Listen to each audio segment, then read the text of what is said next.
Hi guys, today we are going to talk about the features of all the new Sony Xperia Touch.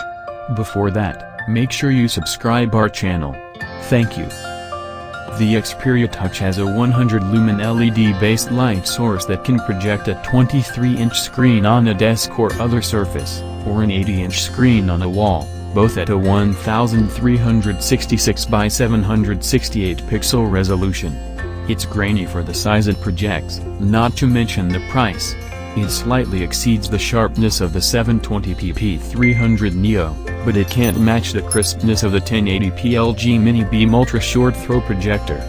If you're planning to use the Xperia Touch primarily as TV replacement, you may be better off getting one of the many affordable 4K TVs that are now available, which offer plenty of streaming options at a much sharper resolution. Setting up the Xperia Touch is the same as any Android tablet, except your primary point of interaction is through the 10-point multi-touch interface that uses an IR sensor to turn a flat surface into a touch screen. More on this in the hardware section. Once setup is complete, the Touch should make keystone corrections automatically, so the only adjustment you'll have to do is position the projector itself.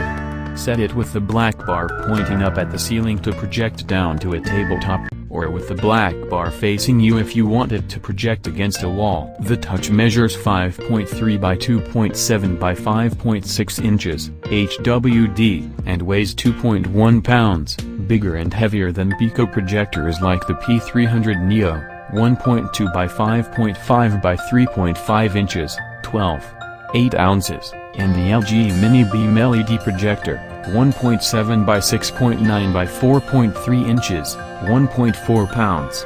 As far as portability goes, it certainly won't fit in a pocket, and even carrying it in your backpack adds some bulk. For the most part, the Touch is something you'll want to leave sitting on your coffee table or kitchen counter.